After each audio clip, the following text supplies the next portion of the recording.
Divorce me now. I'm sick of this child-centered life, Mike exclaimed. That I had changed since we got married, showing his discontent. But it's only natural for one's behavior to shift from being a lover to a spouse, I retorted. All right, but you'll regret this, he cheered, probably only imagining scenarios that suited him. I looked at Mike, blissfully happy, with a cold gaze. My name is Emily Johnson, 32 years old. I've been married for 2 years and had a child, but it's far from a happy life. My husband, Mike, doesn't help at all with childcare or even household chores. I'm currently on maternity leave, so I manage both childcare and household duties alone. But my maternity leave is about to end in about 3 months. If I go back to work like this, I might just collapse from overwork. I've repeatedly asked Mike for help with childcare and household chores, but he acts like it's none of his business and insists I should do it all alone. The lack of concern from my husband, who doesn't even care that I'm exhausted, has made me feel increasingly anxious about our future. Mike and I used to work at the same company and ended up in the same department. When I was transferred, he's only 2 years older, but I admired Mike, my bright and confident boss. As we worked together, I found myself increasingly drawn to him, and it seemed he felt the same way, as he confessed his feelings, and we started dating. Our relationship went well, and we eventually got married. But after marriage, I began to feel uneasy about Mike's attitude and actions. Things I didn't mind during our dating phase started to bother me. Mike often prioritized himself without considering me. He used to keep in touch regularly, treated me to meals, and gave me presents. I felt well cared for. But after getting married, his attitude towards me seemed to become more casual. Living together made this even clearer. We hadn't lived together before getting married, and I regretted not doing so. I thought we could resolve issues through discussion, but that was too optimistic. I had heard stories about married life from my parents and my sister, who was already married with children. I believed marriage was about helping each other. However, Mike wouldn't help me, even when I was in trouble. We initially shared household chores as we both worked, but he gradually started making excuses to push them onto me. I knew his job was tough, and at first I was happy to be relied on. But now, when I refuse, he complains, saying, "I'm more tired than you. I earn more. As the wife, you should be doing the housework." Knowing that I also work, he began insisting that housework is a woman's job. He also started prioritizing hanging out with friends or his hobbies over plans with me.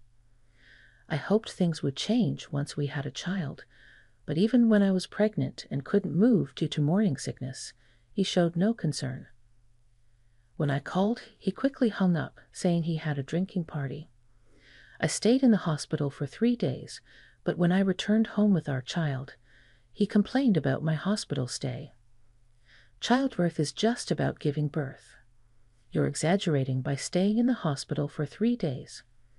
Don't slack off on the housework from now on, he said. I felt a headache trying to understand why he would think this way. Is his comfort more important than me or our child? Disappointed in Mike, I decided I should no longer expect anything from him, especially after he complained more about the birth of our child than celebrating it. After that, I took care of our child during my maternity leave, but Mike seemed uninterested in our baby. "Hey, you're a father now. Could you please take care of the child a bit?" I asked him. Despite my requests, Mike continued to go out and immerse himself in his hobbies, showing no interest in engaging with our child. "Really? I've been working and just got back, and now you're trying to dump the childcare on me," he retorted, even using earplugs to ignore the crying baby while he enjoyed gaming or reading. He wouldn't even help with the household chores. All he did was demand perfect housework and argue that childcare was a mother's job. It seemed Mike thought he didn't need to do anything at home, lacking awareness as both a husband and a father. Even though I was sleep-deprived from childcare, with dark circles under my eyes and utterly exhausted, Mike seemed oblivious. He always said he couldn't relax at home and would go out on his days off. The last time I remember going out carefree, like Mike was probably on our honeymoon. Despite being married, Mike still acted as if he were single. "Come on, just because you don't leave the house doesn't mean you can't keep yourself up. You look terrible." He even started mocking my appearance. He used to be considerate and kind about my health during our dating days, but now he didn't care at all.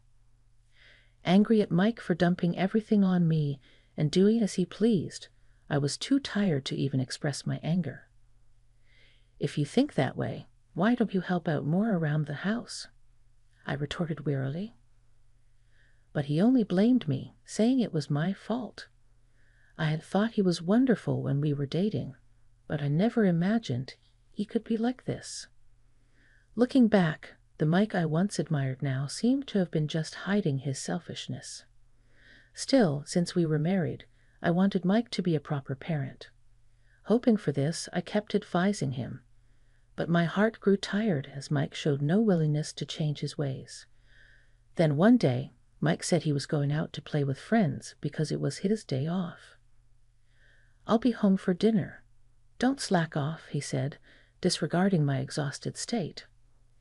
"If you say that, then you should also help out with the house." "Don't make me repeat myself." "It's annoying," I replied. Despite telling him I was nonstop with childcare, he only said, "Don't be spoiled. You're on maternity leave." Resigned to yet another day like this, I was caught up in childcare and household chores, and in the evening, Mike returned home. At that time, I had just managed to put our child to sleep and was taking a break, exhausted from chronic sleep deprivation and the fatigue of childcare. I had fallen asleep near our child. That's when I heard Mike's yelling. "Hey, what are you slacking off for? Dinner isn't ready yet." His words coming from someone who had just been enjoying leisure time were the last thing I wanted to hear. Anger welled up inside me, but exhaustion and sleepiness won over, and I didn't retort. More concerning was that Mike's yelling might wake the baby. "Keep it down, will you? The baby will wake up," I said. But my words had no effect, as Mike had always just blamed me, even when our baby was crying loudly. Instead, my caution only made him more furious. "You've changed since we got married. Are you mocking me?" Mike complained, seemingly displeased that I prioritized our child over him to me. This was obvious as we were now parents. The problem, I thought, was Mike, who hadn't changed since before our marriage and hadn't fully embraced being a parent. "Of course, I'll prioritize the child. They're your child too. Why aren't you more interested?" I retorted, my irritation growing. This made Mike even more angry. "Divorce me now. I'm sick of this child-centered life." "All right, but don't regret this," I agreed without hesitation, tired of a life where having a husband meant being blamed rather than helped. Yes, Mike seemed pleased that I agreed to the divorce, but it definitely wouldn't go the way he imagined. "Then get out of my house quickly," he said with a smirk, probably thinking I'd be troubled or that I'd beg him to reconsider. He might have thought that I would come back begging to revoke the divorce, believing that Mike would regret this in the future. I quickly packed my belongings and quietly left the house. 3 days after leaving, I found a sense of relief in a life without Mike. Childcare was still hard, but his presence had been a source of stress. During this calm period, Mike called me. "Hey, you've caused a huge mess here. Take responsibility." He yelled. "What's the rush?" I calmly replied, "Angrier now." Mike vented about what happened since I left. Mike was having an affair with his high school ex-girlfriend, Sarah Thompson, at the same company, and it had been discovered, leading to condemnation from colleagues. His work was suffering because of this, and Sarah had even dumped him. Moreover, Sarah's husband was threatening to demand alimony for the affair. As a result, Sarah, not wanting to pay alimony, blamed the affair on Mike and played the victim. We were both going to divorce and married each other happily. "This is all your fault," Mike blamed me in a fit of misplaced anger. In response to Mike's outburst, I felt more astonishment than anger at being cheated on and remained calm. I had known about Sarah, Mike's ex-girlfriend, since we were dating. Although we worked at the same company, we were in different departments, so I had only seen her from a distance and never talked to her. However, Mike often mentioned that he never expected to reunite with her at the company.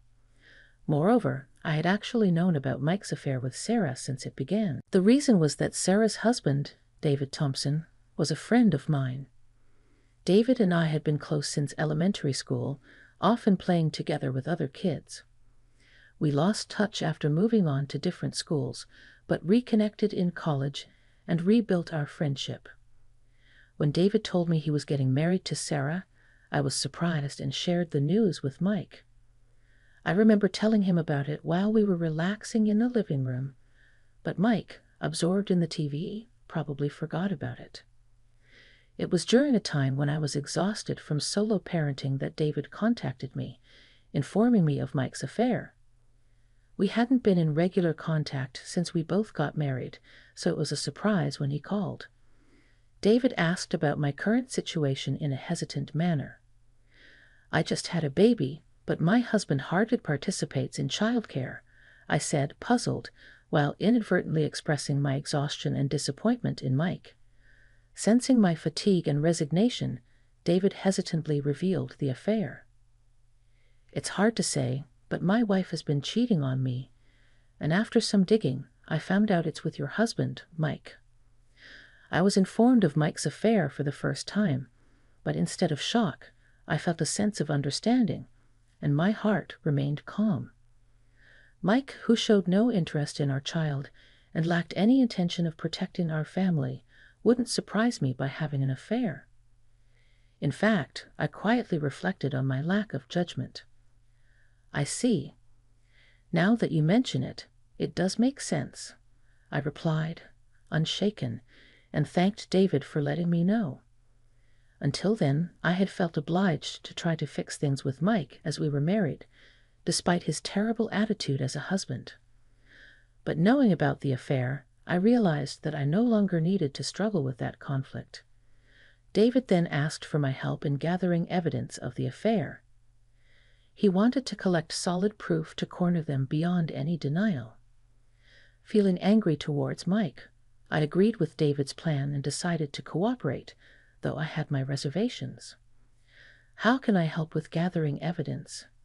I can't move around much with a baby," I expressed my concerns, considering the need to continue with childcare and household duties without arousing Mike's suspicion. With my recent exhaustion, I wondered if there was anything I could do. "We'll handle the necessary procedures. It would be helpful if you could just share any usual behaviors or patterns of Mike." After discussing, we decided to split the expenses for the investigation, and that I would inform him of Mike's comings and goings. So now, hearing that Mike was in trouble, I could only think that it was his own doing, just so you know. "I'll also be demanding alimony from you and your mistress," I calmly retorted to Mike, who had brazenly admitted to his affair. "What? No, it's just suspicion." "There's nothing real about it." Mike tried to backpedal, seemingly trying to calm down after my words. "Have you forgotten what you just said? You admitted to having an affair, and we have evidence," I replied, dismayed at Mike's incoherent argument. "What? You recorded this call?" Mike panicked, wondering if this phone conversation would become evidence. But I hadn't recorded this call. When I told him that, Mike seemed relieved and began to get defensive, his tone turning triumphant. "It's not my fault. You're the one who's wrong, trying to push childcare and housework onto me when I'm tired from work." Mike tried to paint me as the villain. I had sought appropriate spousal support from Mike, since we became a couple, but he clearly disliked that. Perhaps Mike just wasn't suited for marriage.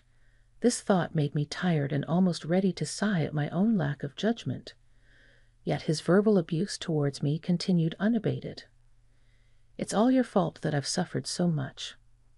Just divorce me and give me alimony," Mike began demanding, claiming that the misery of our marriage was my fault and that he should receive alimony.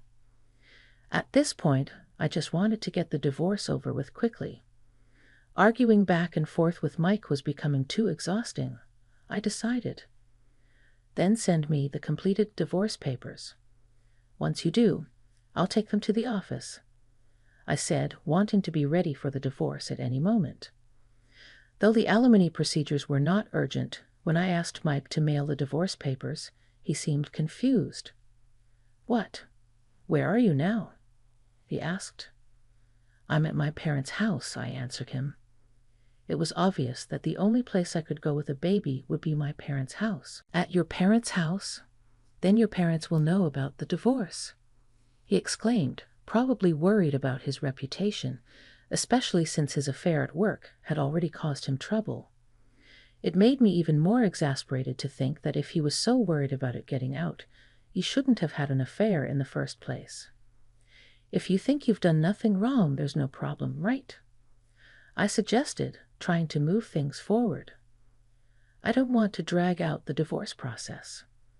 Let's have a proper discussion with both our parents present," I proposed. I didn't want to keep facing Mike, who had been unreasonably angry and uncommunicative. To avoid any future complaints or accusations, I suggested having a discussion with both sets of parents present as witnesses. "Why do we have to go through all that trouble?" Of course, Mike was against it. "Well, since I have evidence of your affair, I'll be sure to demand alimony and child support," I warned him. "What? I don't have any money to give you." "Child support is just an excuse for you to live comfortably." "I won't pay a dime." Mike refused to acknowledge his wrongdoing and was adamant about not losing any money, insisting he would make me pay him alimony in any settlement.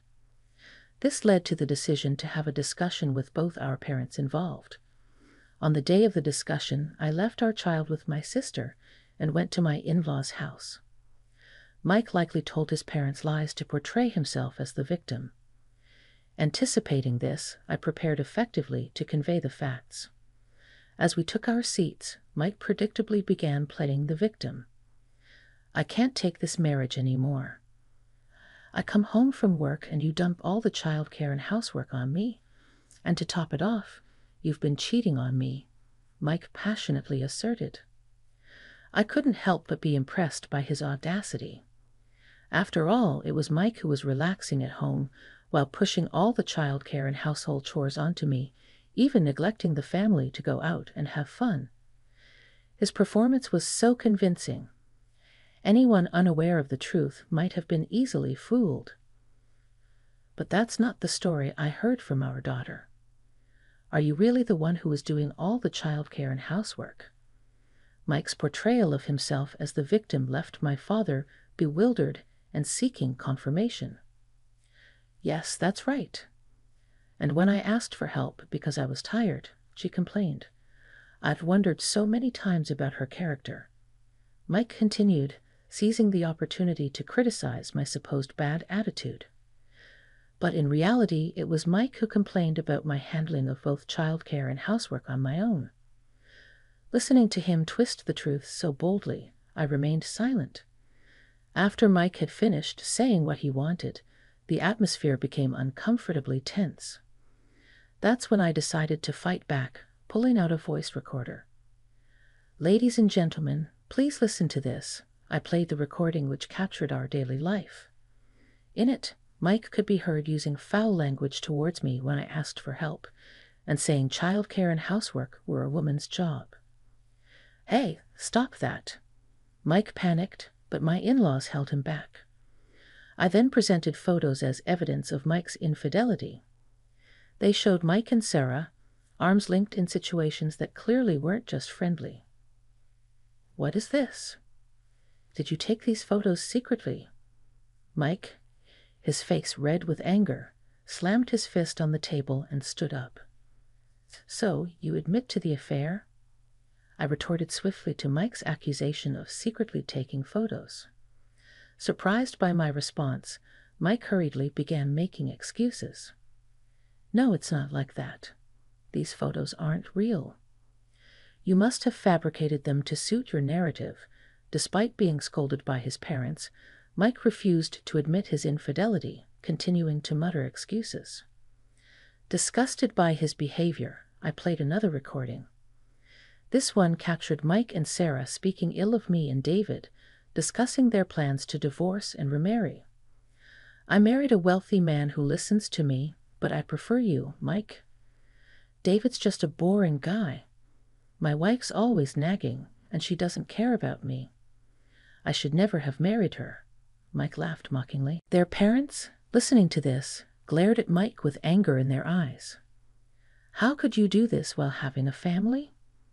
Mike, intimidated by his father's commanding presence, shrank back with a whimper. My father-in-law, a police officer with a strong physique, added an imposing tone to his angry voice and demeanor, given his profession. This time, he seemed particularly furious. Desperate to escape the intimidating presence of my father-in-law, Mike turned to me, clinging for support. "I understand. I was wrong. From now on, I won't push childcare and housework onto you, and I won't cheat. So please forgive me," Mike said, wanting to start over. But of course, I couldn't believe such words.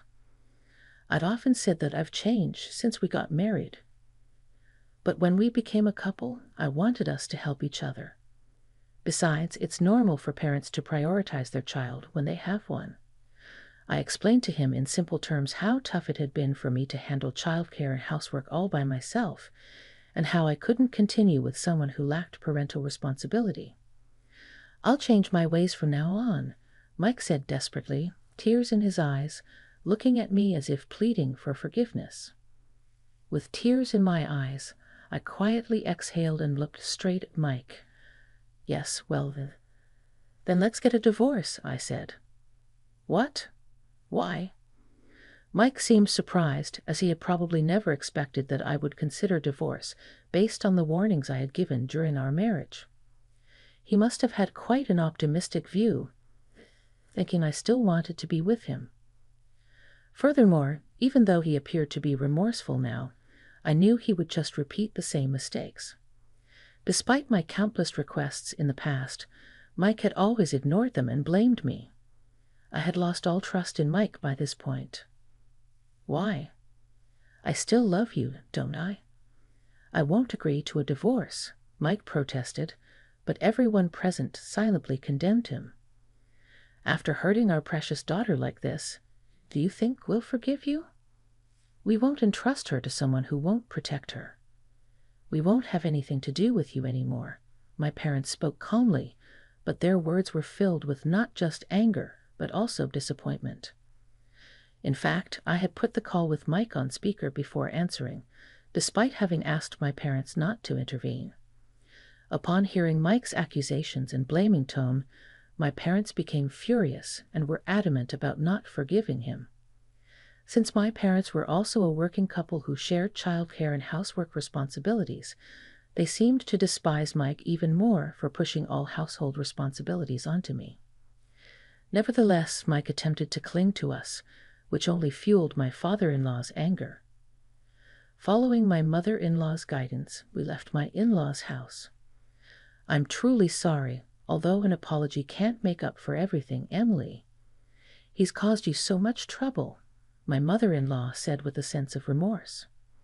She had been a homemaker, so she seemed apologetic for endorsing the idea that a woman should solely take care of household chores due to her upbringing. However, it's not normal to demean women with such statements. Clearly, it was an issue with Mike individually, not my in-laws. "You did nothing wrong. You cared about me and helped me a lot. Please don't blame yourself," I reassured her.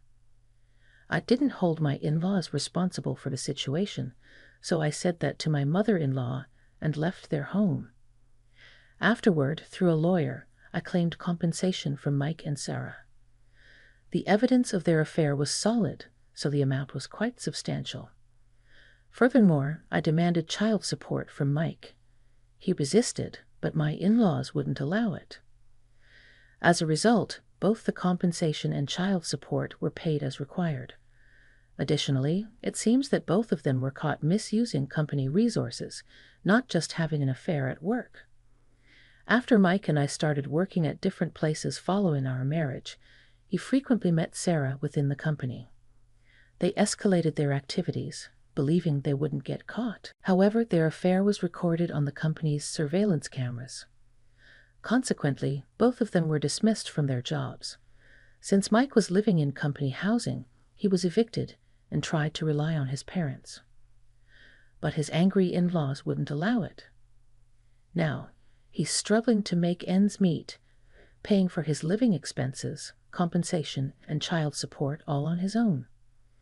I heard that Sarah too was evicted from her home and couldn't rely on her parents, leading to a difficult life.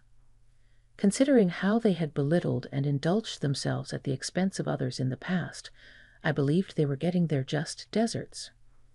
As for me, with the support of my parents, I'm diligently raising my child.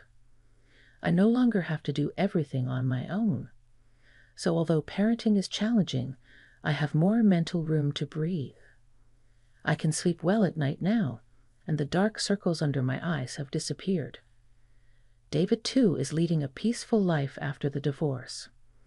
Initially, I had a favorable view of Mike, but when I look back, I realized he was confident but selfish, and the signs of this outcome were there while reflecting on my poor judgment.